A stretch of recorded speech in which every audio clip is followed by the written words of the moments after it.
Hello and welcome to The People's View. My name is David Schoendeman. I'll be your host on this episode again today. On People's View, we take a look at issues that are important to you, the voter, whether it's on a national, local, or state level. We like to look at what's happening in our government so that you can be informed when you vote. And this is a big week. We're leading up to our next municipal election, which will be next Tuesday, November 5th rather. And I'm joined today by two candidates for the Board of Aldermen who are running to fill some important seats here. Welcome. I've got Kevin Scully, who's running for Ward 6, yes, and Kevin Avard running for Ward 2. Thank you for having us. Glad to have you here, and welcome. There's a lot going on in city government. I think a lot of folks at home don't understand the importance of what happens locally.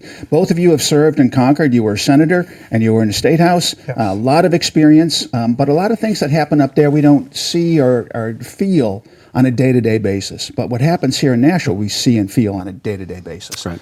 I was on the Board of Aldermen, too, a few years ago. One of the things that we always had to deal with was spending. Mm-hmm. We had a spending cap. 25 years ago or so, a spending cap came into being because the mayor at that time, who happens to be the same mayor we have now, Mayor Donches, spent a lot of money, and people at home felt the burden of taxes going up. If you spend money for government, taxes are going to rise. So taxes rose, and in an effort to protect the folks, a spending cap was implemented, and it's stood the test of time up until the current administration, again with Mayor Donches, and there was some manipulation of the spending cap, court cases, and it ended up failing in the courts. The court said our spending cap is unenforceable. Now, as you both know, you've been around Nashua for a long time. A lot of folks supported that spending cap. It's very, very important, and suddenly that protection is gone.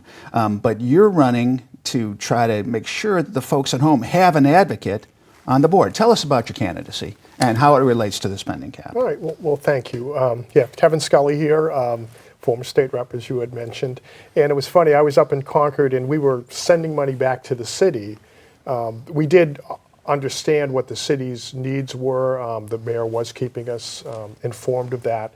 And we were doing our best to make sure that we could help lighten the load of the taxpayers that are here. But the best way to lighten the load at the end of the day, as you said, is to control the spending. And it is rather ironic. I point out to people that, again, the spending cap was ruled unenforceable by a court, not by the voters of Nashua. Right. Very important distinction. I think the voters of Nashua wanted that in place. We have always benefited by having that in place because it forces government to prioritize. If they can literally decide, without a spending cap, government has a blank checkbook. They can decide to spend money on basic needs or frivolous items. And they can turn around and say, well, boy, that really adds up to be a lot of money. I guess we're going to have to raise the taxes on everybody. Right. So the spending cap forced that fiscal discipline, the same type of fiscal discipline you and I have when we sit at our dinner table with the checkbook and the bills. We all have the limitation of what we have coming in. Right. We put that limitation on the municipal government. It was put in place for a reason. Right. As you had mentioned yourself too. It didn't just happen out of nowhere. Right. We saw what happens when our government is unrestrained and spending gets out of control. And what I would say is I'm very cognizant of that. I am very concerned about that. And I would say this is a very, very important election because now it does matter who you have as your alderman. It does. True. Without that control in place. Because the cap's no longer there. That protection that could be in place no matter who was occupying those seats as the Board of Aldermen is no longer there. So now it becomes vital. Kevin, let's hear from you. Well, the Board of Aldermen in the past, though, when the spending cap was there, a lot of you folks, when you were in the office, when a number of you were, Mark and a number, you lived by the spirit of that. Yes, we did. And I think what we have to do, as Kevin and I want to do, is live by that same spirit, because now we have to do it manually, right? The courts aren't going to enforce it. Some people said, well, it's not enforceable because the wording of the law was, you need some adjustments. Well, okay, so let that slide for now. In the meantime, we can come up with new language, submit some new language if necessary. But there's 7 of us that are running. that want to keep that spirit going. When I'm knocking doors, I'm seeing these Dacha signs all over the place. Right. And I'm thinking, why are these Dacha signs all over the place when he's running unopposed? And I think the people that don't have the signs are very cognizant of this. And the reason I say that, knocking doors and I'm seeing Dacha signs, and then, well, lo and behold, people coming to me and saying, well, you're running for alderman, right? And I said, yeah, and I want to keep the spending cap alive. And they said, yeah, but you have Donchis in there. And I know that. That's why I'm running. And, Right, exactly. And they're encouraging me because they're sick of the spending. Yeah. Neighbors are tired of their taxes going up. They're tired of hearing. Recently, my opponent basically mentioned that there was $80 million for new school funding or some type of Right. construction going on. Talking to some of the Board of Education individuals, it's not $80 million. It's 125 to 135 million. We heard that last week. We taped the show last week as well, and I was surprised at that number. And this kind of spending is being contemplated in the face of declining enrollment, Right. and performance that is Statewide. It's not Declining- just right, Nashua. right, declining. Derry, I was talking to an alderman from Derry. And nobody wants to hear that. They want to spend more and more money. Well, it becomes an investment in the status quo, an investment in this, the educational industrial complex, really. That's what it is. And that's alive and well here in Nashua. And I think there's got to be something done about that. I was just listening to a debate with Victoria Solomon. She's running for mayor in Manchester. And of course, the charter school issue became an issue. Sure. And of course, the mayor says that the sitting mayor says that she supports it, but she doesn't want to hurt public schools.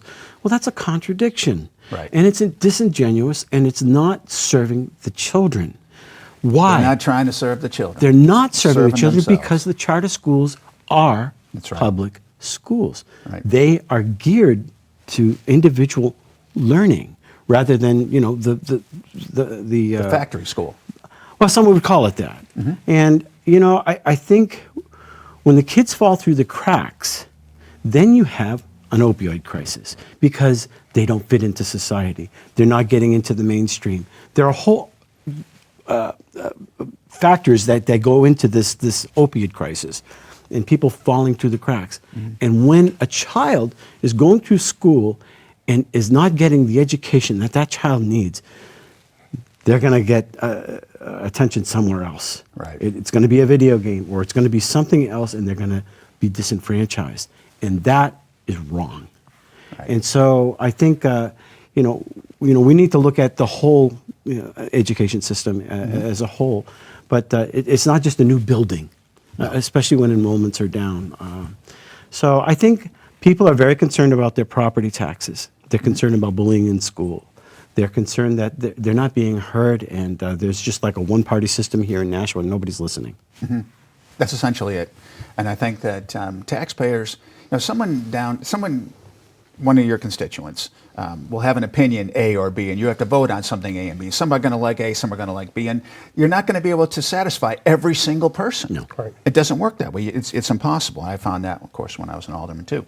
But what I discovered was that even if that person, if I was not voting in line with that person's thought, if I respected their opinion, listened to it, Right. had meaningful conversation, let their opinion influence my thinking, which is very important. I didn't go in locked, this is how we're going to do it.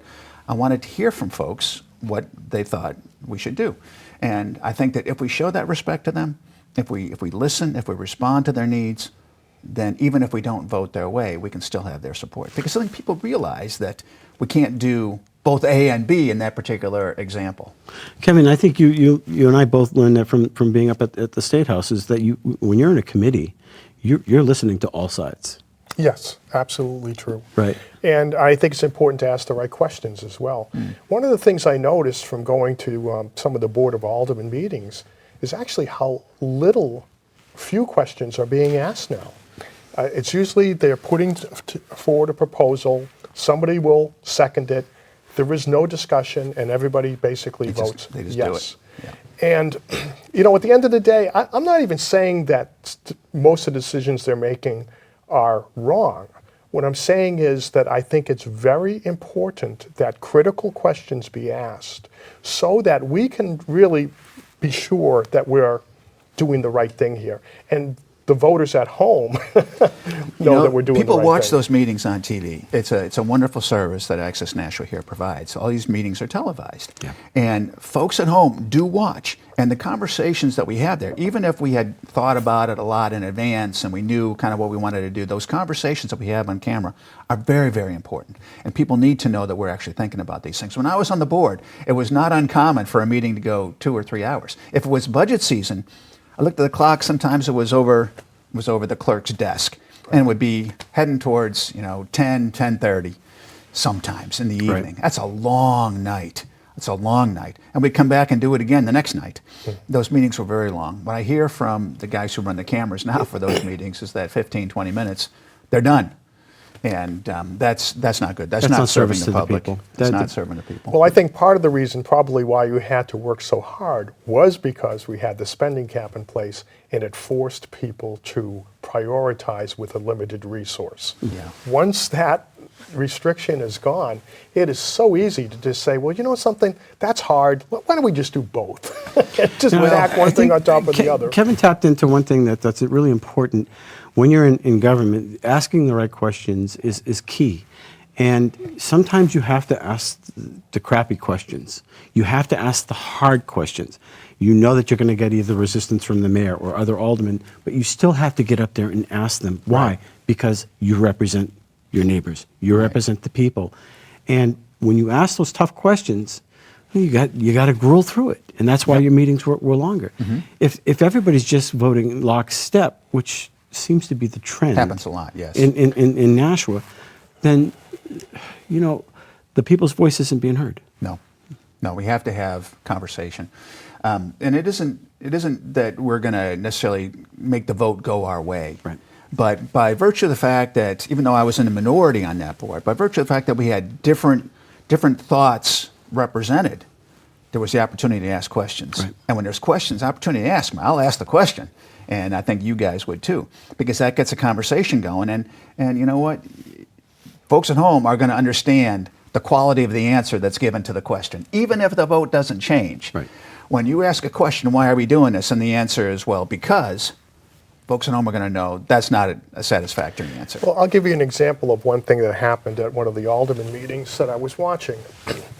And Alderman O'Brien put forward a proposal to spend $50,000 to upgrade the fire study to determine what the needs of the fire department are for the city of Nashua. And it was $50,000. I think he made the proposal, Dowd seconded it, and they all just voted yes. And I was sitting in the audience wondering, don't we have a fire commission? An elected fire commission of 3 people who are dedicated to the fire department. Why would they not be doing that and then bringing that study or recommendations to the Aldermanic Board to vote? Why is the Aldermanic Board spending $50,000 to do what I consider to be other people's work? Now, it may be at the end of the day that what Alderman O'Brien did, again, what was the right way to do this, but nobody asked that question. And boom, $50,000 was spent. And you start adding 50,000 and 50,000 and 50,000, suddenly you're talking about real money here. So I think it's important that or should I be elected by the voters of Ward 6, I will be in there asking those critical questions to make sure that if we are going to ask, to reach into somebody else's pocket, we've got a darn good reason for doing so. Right. Like I said earlier, that there's 7 of us that are running, and there's 7 of us that would probably call ourselves fiscal conservatives. And I think that might go against the tide. We're not going to be in the majority, but we'll be able to explain to the people what's going on in your local government. And I think that's critical. I know that I'm listening to a lot of people. I'm in homes every day in Nashua. They are concerned about their property taxes. Absolutely They're right. very concerned about the bullying in school. They're not seeing anything happening. Yeah. It seems as though the bullies get to stay, and A lot of this is swept under the rug. Yeah. I don't think that's right at all. There's something else that came up We heard about it. We aired the show last week, and I'll just give you a brief story. But these are things that folks at home should understand. There was a quiz given, a math quiz, and the quiz had the student fill out a formula and then come up with an answer. It implied that there was one answer. And based on the wording of the question, that one answer was provided. There's actually, the way the teacher saw it, there was a part A and a part B, and those two answers had to match. And anyway, the student answered it one way and was docked some points for that. And it ultimately escalated up to the principal of the school. The parent escalated this. And the logic that came back was that, well, since most kids did it this way, this is the right answer. Even though the student made a very logical argument that her answer to this particular quiz question was correct. And I've seen the question, and she was right. But what we have going on in school is this sense of groupthink that says, well, if most people agree this is correct, then that is correct. And I think people at home need to understand those kinds of things are happening. This is being swept under the rug. They don't want to address it or face these kinds of things. But there's a lot going on in Nashua that people at home aren't hearing about. And that's very unfortunate. Well, I tell you, we have the unfortunate distinction of being the Fairgrounds Middle School is the place where they had the videotape of that one girl assaulting, mugging another girl. It was horrific. And again, what I saw was the way this is being handled. Very poorly. It's awful. I mean, they said, to your point, they basically told the parent, well, we're not sure we can protect your daughter. Maybe you should consider moving your daughter out of the school. Not the people who actually attacked her. And what type of message does that send? I was just talking to Tracy the other day, and we were, Your wife, Tracy. my wife Tracy, and she scrolls through Facebook. She's not really a political animal, but someone posted recently how that she lost her daughter in Nashua a couple of years ago, and it was due to bullying. She committed suicide. Yeah. And so why aren't we doing something? Yeah. Well, I think there's this desire to preserve the status quo, preserve the system, not rock the boat, because they don't want negative publicity, and they want to believe somehow that everything is fine, and it's not the case. There's a lot of things happening in Nashua that really need to be addressed or not being addressed. I hope as you guys get in, you can do that. Now, we talked a little bit earlier about some of the priorities, about the necessity to set priorities, especially when we have a spending cap. When I was there, I spoke about priorities a lot because the others didn't want to. They want to do everything. Right. They just want to do everything. But you have to make a choice. And the way I looked at it, I think I said that public safety was number one. I think that people don't want to sleep with bars on their windows. Public safety, I will lump fire and police together for public safety. Secondly, I thought it was good infrastructure. You got to be able to drive on your roads and not have your felons come out when you hit potholes, because you have to get to work, right? You have to get to work. So public safety, infrastructure, and then things like trash collection and snow removal and all this sort of stuff sort of falls under that. It's public works. And then you get to schools down a little lower. These first three things affect everybody who lives in the city. Schools affect a much smaller portion. Schools are important, but we know that there are options to schools. They're a big part of the budget too. And a huge part of the budget. It's half of the budget. Half the budget. Tell me what you guys think is the priority hierarchy that you would use as an alderman. I wouldn't say, I'd say ditto, honestly. I mean, those are some of the biggest priorities. And looking at the rate of spending. But that's the job. That's pretty much in a nutshell. Yeah, it's funny. Honestly, you've given my speech in terms of what I believe, but that's very true. When I started thinking about city government and services, what do most people need the most and the most often? And you could go right down that list, and you really hit them all on the head. The irony is, if we're doing those jobs correctly, nobody notices. And it's wonderful, because, I mean, you just get on the road, you get to where you want to go, the road's plowed, it's in good shape, you get there. If your police are doing a good job, you don't have the break-ins, and so you don't notice when all the good things are happening. The trash gets picked up and it's gone. Sure. When and I really would like to have a very boring ward where everything is running smoothly and like clockwork. We certainly want to have that. By the way, And I think I want to try to make that happen. I love my plow guy. Sherry Ann Ave. I got a little cul-de-sac with a rock wall, and this guy manipulates this big machine on such a small area, and he gingerly does a great job. So some people are doing really good work. They are doing a great job. Yeah. I think the guys who drive the plows, my son likes to see the big green trash truck that comes by. And Yeah. so when he hears the truck coming down the street, we go out and watch him. And he does a good job of it. And he interacted with the driver, which my son interacted with the driver. The driver, interacted with him, and it's nice. I think the guys over at the landfill, I think, do a good job too. One thing that disturbed me as an alderman was that one of the highest priority items, road paving, which should be part of the operational budget in my mind, Every 5, 10, 15, 20 years. fell down to a very low priority. And that's why we got into the jam that we got into. And then we had to actually bond it. And the bond is a long-term bond. The bond is probably we're going to be continuing to pay that bond when these roads are no longer serviceable anymore. People So we're need to gonna pay it. understand about the bonding and how it affects their tax rate. One other issue that I wanted to jump in on really quickly was, I have served as a city councilor up in Franklin. That's where we got the state's first tax cap. I was actually the deciding vote on that. But I also served on zoning and planning. And it's come to my attention that we at one point had a city engineer, We did. and now we don't. We don't. And And this is critical. It is critical. We had a very, very good engineer. We miss him tremendously. He did a great job here. When we talk about local government, you understand that, well, when people see new houses, that's not going to lower taxes.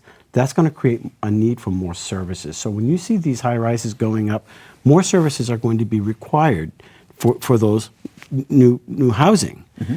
And instead of encouraging more housing in Nashua, which it seems like we have plenty, we need to encourage more business development to counter the property taxes. And we're seeing, where BB Rubber used to be, that's now a new housing complex. Where there was a skate park, that's a new housing complex. The hangar building is Henry Hangar. proposed to be a new housing. More and more housing requires more and more services, requires more and more taxes to provide for these. And that's an issue that needs to be addressed. Because why did something change in the zoning board that people didn't realize, or in the zoning laws, or weren't these businesses at one point? They were businesses, and I think that to try to cram more housing in there is not the best thing to do. And that's subsidized housing. Much of it will be subsidized housing. I don't know if it'll all be subsidized housing, but I think some of it's going to be subsidized housing. And the location you talked about, the hangar place and the Corvo lumber down there too, those are in areas that there's not a lot of good road access. I mean, there are roads there, but they can't handle a lot of traffic. As it is, there's a lot of backup on those. And our city engineer, by the way, was bringing that to folks' attention. So we can't just do this without studying what's happening with the traffic. Now, I'm sharing a story that I heard secondhand. I didn't hear it firsthand. No, But secondhand's where it's as good as a whistleblower. I guess it is. Sorry about that.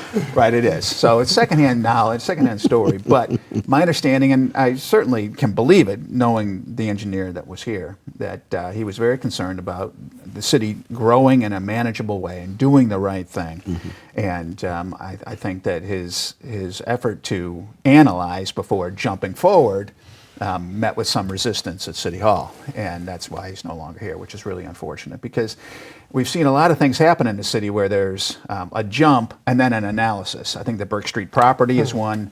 The Art Center could be considered another. There are a lot of things Is that that are 14 that went to done. 22 million or Yes, something to that exactly. effect? So if you guys get in there, you need to keep a close eye on those kinds of things too. But we need to look before we leap. I think that's one of the things that the engineer would have done, and hopefully we'll find someone new. I don't know if we'll find someone who was doing a good a job as he did. Well, the other thing I'm concerned about, I mean, and when people say that, you need subsidized affordable housing, who doesn't want to help the other person? But at the end of the day, to create affordable housing, it basically means that somebody else is going to have to pay part of that bill.